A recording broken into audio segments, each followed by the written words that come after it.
était petit, Hangan, il adorait dessiner, mais il ne pouvait s'acheter ni pinceau ni papier, car sa famille était trop pauvre.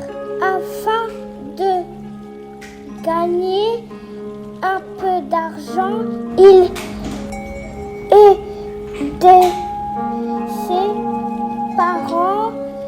Il travaillait pour l'auberge. Il livrait des repas chez des clients.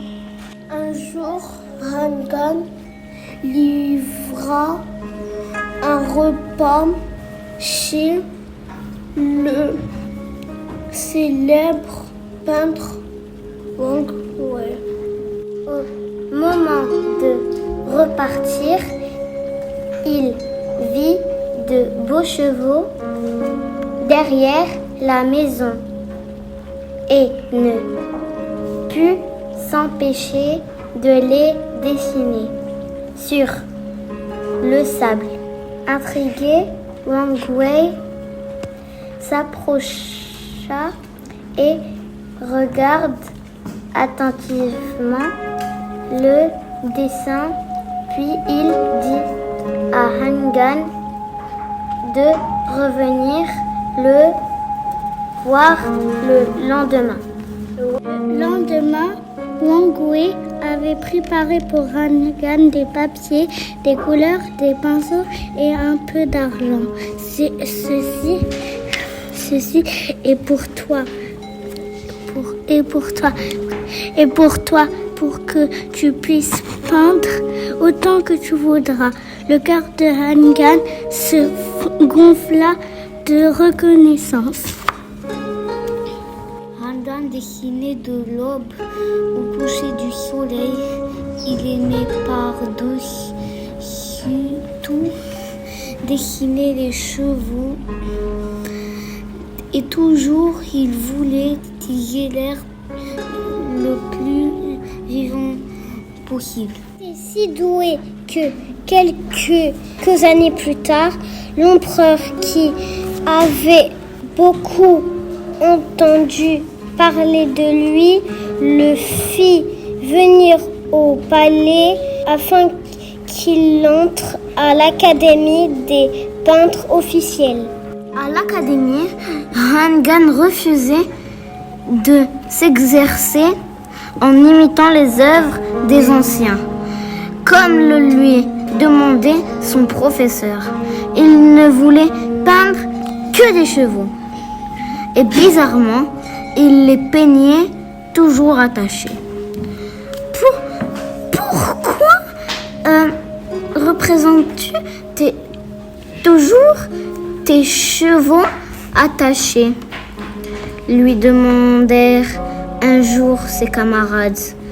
Hangan répondit : parce que mes chevaux sont si vivants qu'ils pourraient sortir du papier.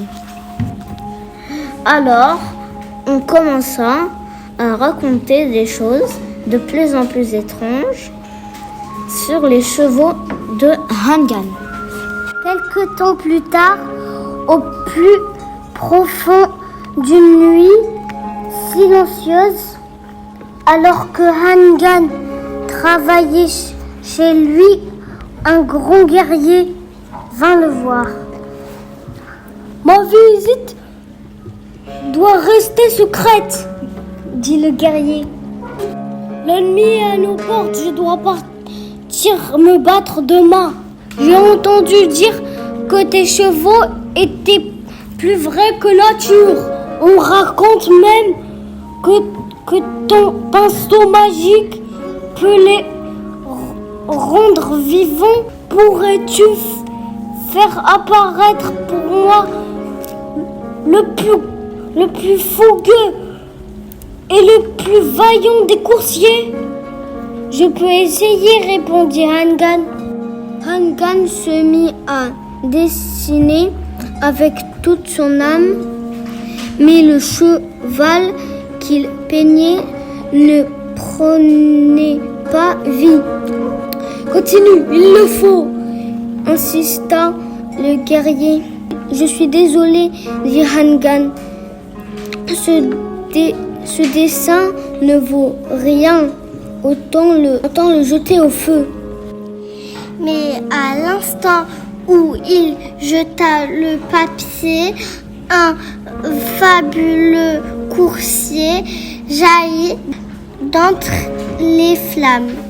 Le guerrier sauta sur le cheval et disparut avec lui dans la nuit. Prends soin de ta monture, lui cria Hangal. Mais seule la lune l'entendit. Ce cheval avait besoin ni d'eau, ni de fourrage, ni de repos. Dans son galop, ses sabots touchaient le guerrier.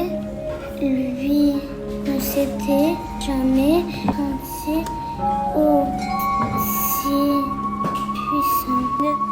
Il n'était pas seulement puissant, il était invincible. En plus fort du combat, aucune flèche, aucune lance l'atteignait jamais. Ni lui, ni sa monture. Il commençait à remporter de grandes victoires. Mais ces victoires ne lui suffisaient pas. Il voulait se battre encore et encore jusqu'à ce qu'il n'ait plus un seul ennemi vivant. La tristesse gagna le cheval. Celui-ci regardait les têtes coupées, les jambes arrachées, les chevaux morts ou blessés. Soudain, il se mit à pleurer. Se débarrassant du guerrier au milieu du champ de bataille. Le cheval encore tout couvert de sang, s'élança grand galop. Rien ni personne ne pouvait l'arrêter. Le guerrier chercha désespérément le cheval. Il le chercha pendant 36 jours et 36 nuits. Un matin d'automne, il arriva devant la maison de Hangan. Ce cheval que tu m'avais donné, dit-il à Hangan, il a disparu. Sais-tu où il est? Oui, dit Hangan. Tu vois ce tableau? J'y avais peint 5 chevaux. Un matin, quand je me suis réveillée, il y en avait un 6e. C'est là que ce cheval vit impression dans mon tableau. Le cheval magique est une légende, mais Hangan a bel et bien existé. Il vivait en Chine il y a plus de 1200 ans. C'était un extraordinaire peintre de chevaux. Ses tableaux frappaient l'imagination et sa renommée a traversé les siècles. Il ne reste que très peu de tableaux de lui. Les illustrations de ce livre ont été peintes sur soie selon la même technique que celle utilisée par Hangan.